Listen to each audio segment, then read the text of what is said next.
Assalamualaikum warahmatullahi wabarakatuh. Pada kesempatan kali ini saya Putu Tarisadewo akan menjelaskan tentang bab 1 ya, hakikat pendidikan kewarganegaraan mata kuliah kepribadian. Kita lihat saat ini adalah peta Indonesia. Disinilah kita tinggal, disinilah kita hidup sebagai bangsa Indonesia. Dan kalau kita lihat dari peta ini adalah peta Indonesia, di mana Indonesia pertemuan antara dua benua ya, benua Asia dan Australia, dan juga pertemuan dua samudra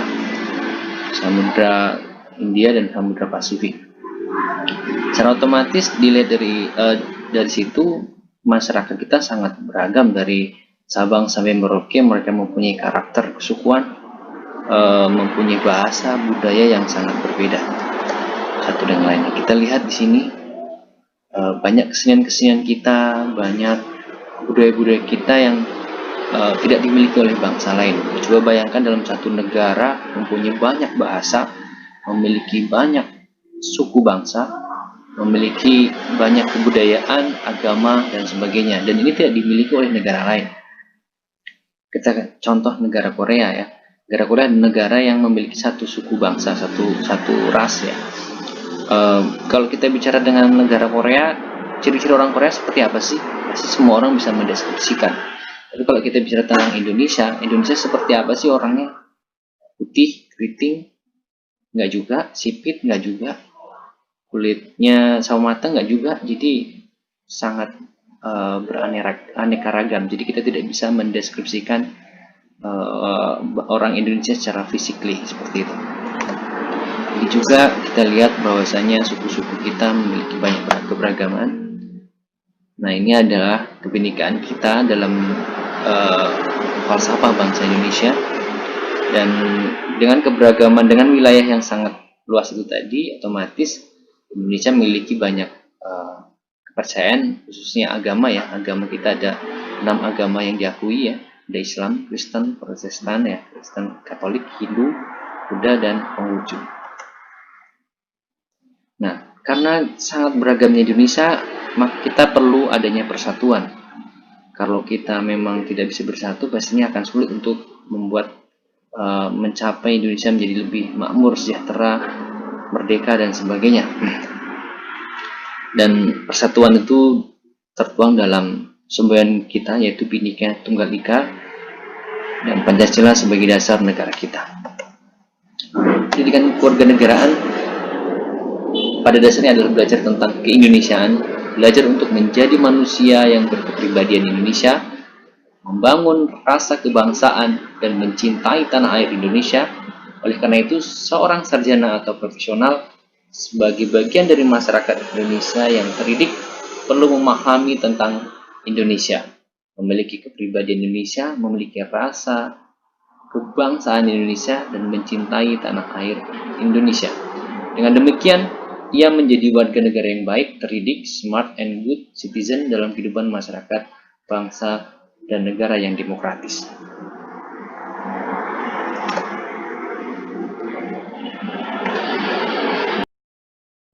Contoh pengorbanan kita terhadap bangsa Indonesia, karena setiap orang mempunyai caranya masing-masing untuk mengekspresikan kecintaannya kepada Indonesia.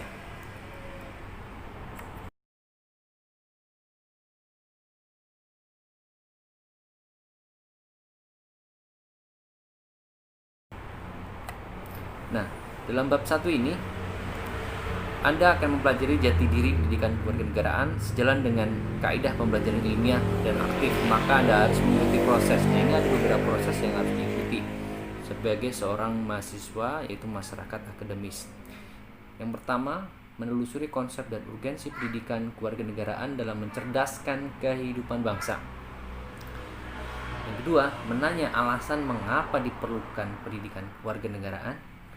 Yang tiga, menggali sumber historis, sosiologis, dan politis tentang pendidikan kewarganegaraan di Indonesia. Empat, membangun argumen tentang dinamika dan tantangan pendidikan kewarganegaraan. Yang kelima, mendeskripsikan esensi dan urgensi pendidikan kewarganegaraan untuk masa depan. Merangkum tentang hakikat dan pentingnya pendidikan kewarganegaraan. Dan untuk pendalaman dan pengayaan pemahaman Anda tentang bab ini di atas, maka bagian akhir disediakan praktik kewarganegaraan. Jadi itu yang harus Anda ikuti, seperti itu.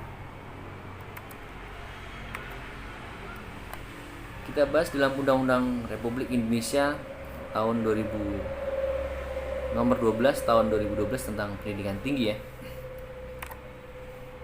Program sarjana atau sederajat merupakan jenjang pendidikan akademik bagi lulusan pendidikan menengah atau sederajat sehingga mampu mengamalkan ilmu pengetahuan dan teknologi melalui penalaran ilmiah. Ini penting dalam proses belajar, tidak hanya sekedar menghafal tapi juga penalaran ilmiah yang dibutuhkan, apalagi Anda sebagai seorang mahasiswa, agen of change ya, agen perubahan. Dan lulusan program sarjana diharapkan akan menjadi intelektual dan atau ilmuwan yang berbudaya, mampu memasuki dan atau menciptakan lapangan kerja, serta mampu mengembangkan diri menjadi profesional. Itu yang diharapkan, seperti itu. Jadi menciptakan lapangan kerja ya, tidak hanya mencari kerja, tapi mahasiswa dituntut untuk bisa menciptakan lapangan pekerjaan, karena ini salah satu masalah yang ada di Indonesia. Dalam Undang-Undang Republik Indonesia Nomor 14 Tahun 2005 tentang guru dan dosen dikemukakan bahwa profesional adalah pekerjaan atau kegiatan yang dapat menjadi sumber penghasilan. Nah, ini sumber penghasilan perlu keahlian, kemahiran atau kecakapan, memiliki standar mutu, ada norma, dan diperoleh melalui pendidikan profesi. Nah, ini setelah kalian lulus maka kalian bisa dikatakan menjadi seorang yang profesional ya. Karena apa? Karena nanti ada hal yang akan kita temui. Yang pertama, kita masuk di dalam masyarakat ekonomi ASEAN atau ASEAN Economic Community, dimana kita lihat bagaimana populasi masyarakat kita besar. Ketika kita masuk ke dalam masyarakat ekonomi ASEAN, justru negara-negara lain yang diuntungkan karena mereka banyak yang masuk ke Indonesia, berbisnis di Indonesia dan sebagainya. Ini dunia ini akan lebih kompetitif, di masa ini akan lebih kompetitif, dan kita memerlukan sumber daya manusia yang lebih kompeten di bidangnya, seperti itu. Selain itu juga kita masuk dalam revolusi industri 4.0 atau revolusi industri 4.0, yaitu integrasi antara dunia internet atau online dengan dunia usaha atau produksi di sebuah industri. Artinya semua proses produksi ditopang dengan internet.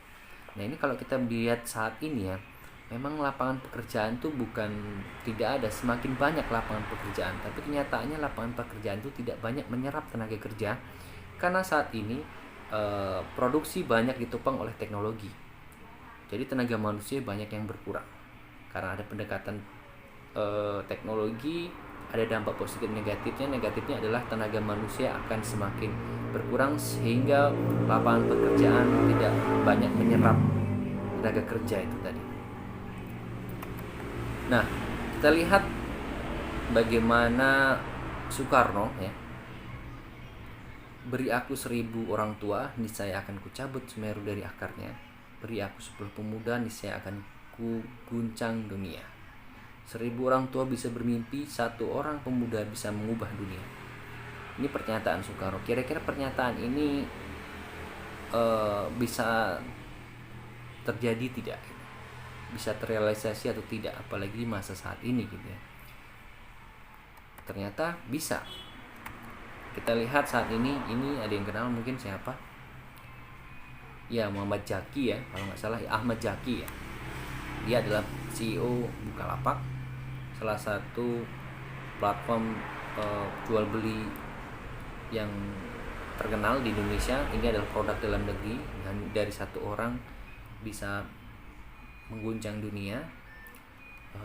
Ribuan orang mendapatkan pekerjaan, ribuan orang banyak terserap di dalam platform jual beli Bukalapak.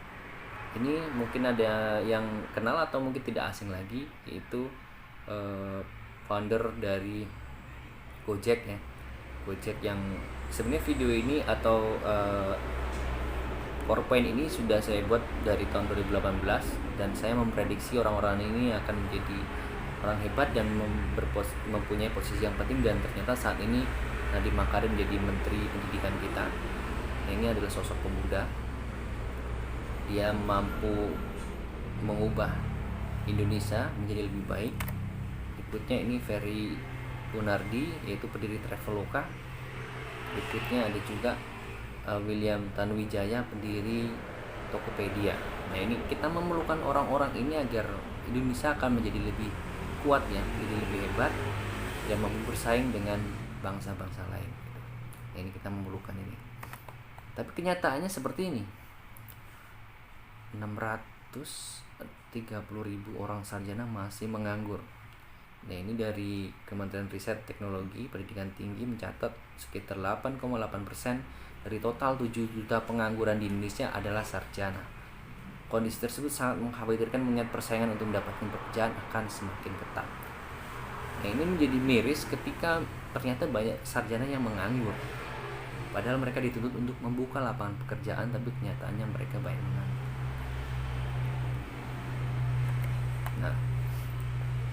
Nah ini saya mengambil dari beberapa artikel atau majalah online ya, dari Kompas dan Money Smart. Ini ada 61% milenial belum punya rumah. Ini khususnya di perkotaan besar ya. Ternyata generasi milenial, apalagi generasi Z, banyak yang tidak memiliki rumah. Ini ada 4 alasan kenapa generasi milenial Indonesia sulit untuk memiliki rumah ya. Mungkin kalian tahu ya, ada beberapa yang bikin masyarakat kita tidak memiliki rumah. Yang pertama, memang generasi milenial melihat rumah itu nggak penting.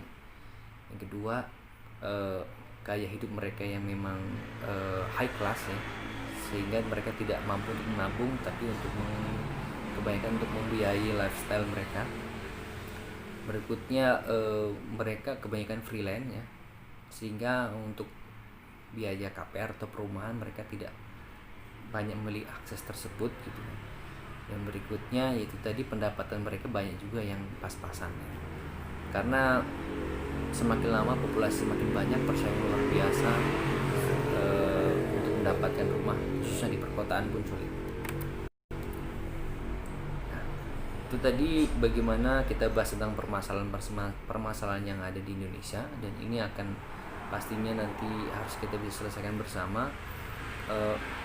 Kalian sebagai agen of change, penerus bangsa, harus mampu survive ya, dan mampu menyelesaikan permasalahan-permasalahan tersebut. Mungkin kalian tadi sudah melihat penjelasan sedikit saya tentang pendidikan kewarganegaraan.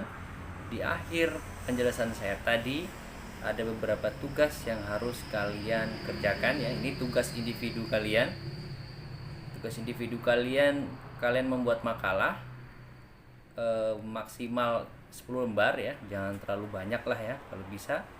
Ini ada beberapa pertanyaan yang harus kalian kerjakan, perhatikan dan catat. Yang pertama, mengapa diperlukannya pendidikan kewarganegaraan di perguruan tinggi? Saya ulang, pertanyaan pertama, mengapa diperlukannya pendidikan kewarganegaraan di perguruan tinggi? Yang kedua, mencari tahu sumber historis, sosiologis, dan politis tentang pendidikan kewarganegaraan di Indonesia.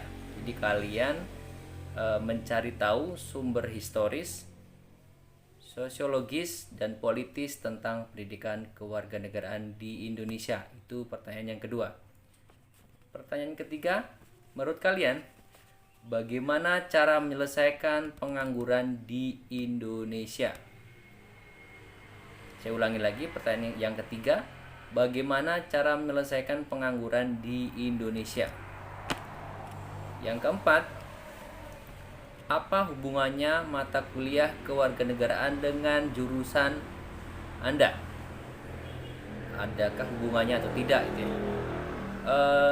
Saya ulangi lagi, pertanyaan yang keempat, apa hubungannya mata kuliah kewarganegaraan dengan jurusan kalian? Yang terakhir, yang kelima, apa tantangan yang dihadapi Indonesia ke depan? Ini dalam konteks bernegara ya. Jadi yang terakhir, yang kelima, Saya ulangi lagi pertanyaannya, apa tantangan yang dihadapi Indonesia ke depan dalam konteks bernegara? Itu saja pertanyaannya. Nanti kalian kerjakan, cari dari berbagai sumber yang terpercaya, buat tulisan sesuai dengan tulisan karya ilmiah Polinela, lalu nanti dikumpul ke email saya. Mungkin itu aja dari saya, kurang dan lebihnya mohon maaf. Saya akhiri, wassalamualaikum warahmatullahi wabarakatuh.